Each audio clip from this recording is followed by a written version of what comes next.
Third point है हमारा physiographic division of India. India की फिजियोग्राफिक या फिजिकल डिवीज़न के बारे में हम पढ़ेंगे।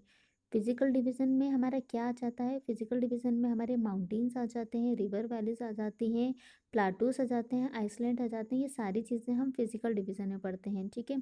या जैसे कि इंडिया का फिजिकल मैप में हमें क्या क्या कवर करना रहता है, ये सारे पॉइंट कवर करने रहते हैं। Mountain, plateau, river, island etcetera. जैसे कि इंडिया का पॉलिटिकल मैप की बात करें तो पॉलिटिकल मैप में हम क्या देखते हैं?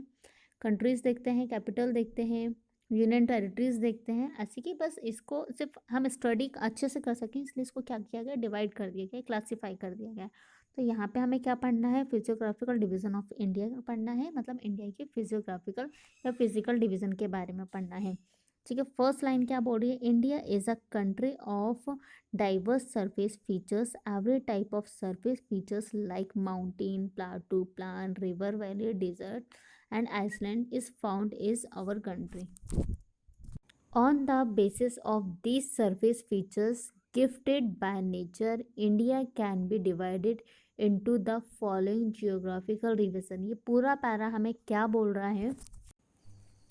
India is a country of diverse surface feature. Diverse surface features क्या होते हैं कि many type of surface. Many type of surface में क्या आ जाएगा कि ये जो ये हमारे इंडिया की जो सरफेस है वो किसी एक टाइप की नहीं है, उसमें क्या है? मैनी टाइप ऑफ सरफेस हैं, जैसे हम क्या बोल सकते हैं? डाइवर्स सरफेस बोल सकते हैं। अब मैनी टाइप ऑफ सरफेस में क्या आ जाएगा?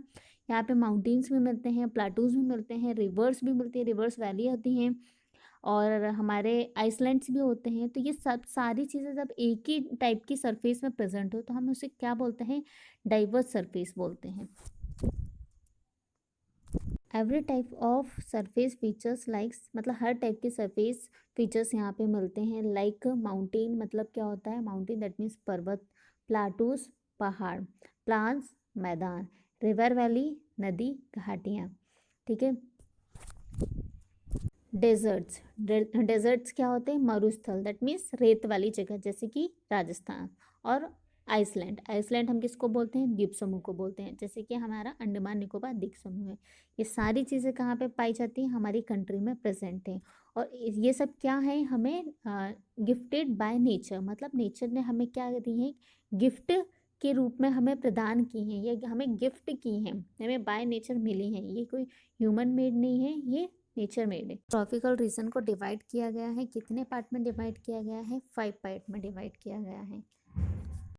फर्स्ट है हमारा द नॉर्थन माउंटेन, सेकंड है द नॉर्थन प्लान्स, थर्ड है द पेनिनसुलर प्लाटू, फोर्थ है द कोस्टल रीजन और फिफ्थ है हमारा आइसलैंड। सबसे पहले हम जिस टॉपिक के बारे में पढ़ेंगे वो हम पढ़ेंगे द नॉर्थन माउंटेन, ठीक है। फर्स्ट टॉपिक क्या है? फर्स्ट टॉपिक है हमारा the northern mountain. Northern mountain क्यों बोलते हैं? क्योंकि ये नॉर्थ डायरेक्शन में प्रेजेंट है। क्या प्रेजेंट है? माउंटेन प्रेजेंट है, ठीक है।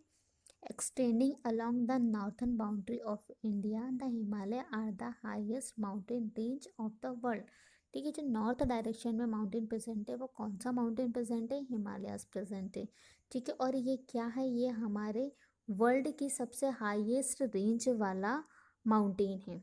This range extends from the Indus River in the west to the Brahmaputra in the east. ये कहाँ से कहाँ तक एक्सटेंड है? हिंदूस रिवर से लेके, जो कि कहाँ प्रेजेंट है? वेस्ट में प्रेजेंट है। और वहाँ से लेके कहाँ गया है? ब्रह्मपुत्र तक गया है। ब्रह्मपुत्र कहाँ है? हमारे ईस्ट में प्रेजेंट है। आप यहाँ से देखोगे, यहाँ से हिंदूस रिवर निकलती है और यहाँ पे ब्रह्मपुत्र, तो यहाँ से लेके यहाँ तक हमारा क्या है? नॉर्थर्न माउंटेन फैला हुआ है।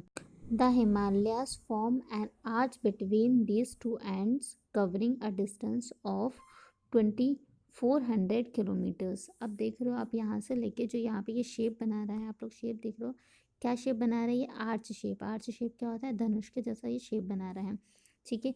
और ये यहाँ से लेके यहाँ तक कितना, इधर से लेके यहाँ तक ये कितना डिस्टेंस कवर कर रहा है? 2400 किलोमीटर डिस्टेंस कवर कर रहा है।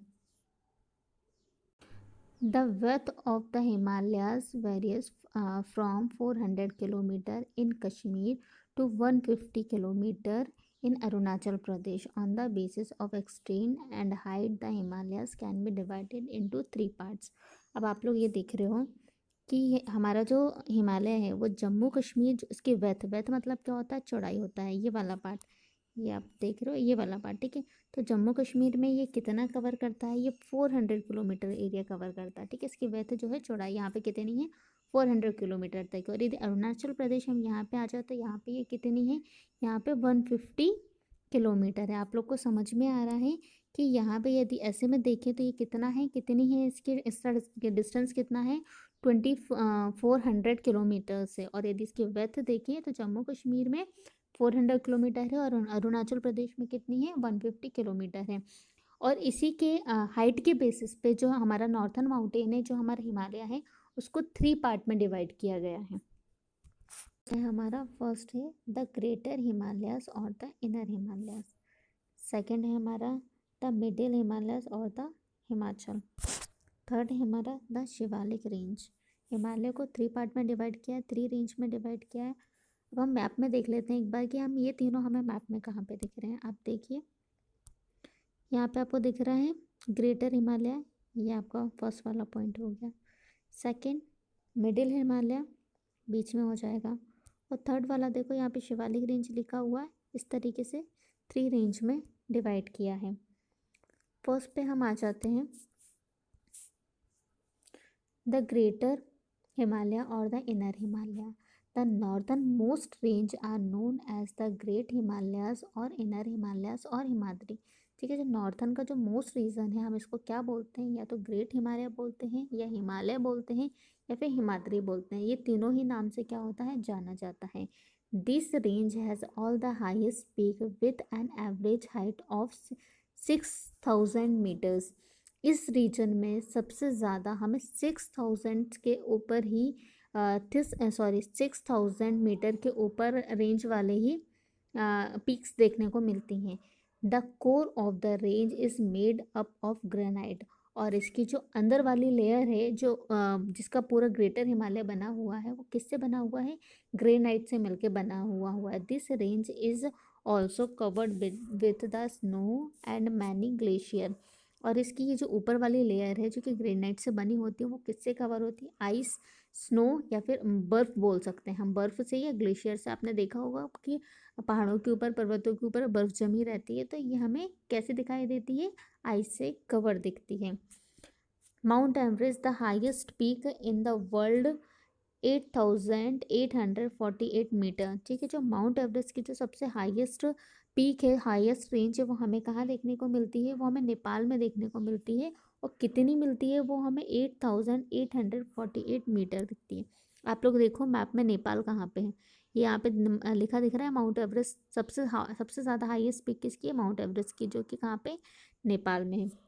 सेकेंड नंबर पे कौन सा है, सेकेंड नंबर पे कंचनजंगा। अब कंचनजंगा आपको कहाँ पे दिख रहा है, ये देखो आप लोग, ये कंचनजंगा दिख रहा है, ठीक है, ये सेकंड है। इसकी हाइट कितनी है, बताओ आप लोग, इसकी हाइट कितनी है, 8598 मीटर है। माउंट एवरेस्ट और कंचनजंगा के अलावा हमें यहाँ पे और कौन कौन सी पीक्स देखने मिलती हैं, कौन कौन सी माउंटेन पीक्स देखने मिलती हैं, एक नागम माउंटेन हो गया, नंदा देवी हो गया, नामचा वरवा हो गया। ये सारी माउंटेन पीक्स, सारी माउंटेन रेंज हमें कहाँ पे देखने मिलती हैं, ग्रेटर हिमालयस या इनर हिमालयस में हमें देखने को मिलती हैं। ओके।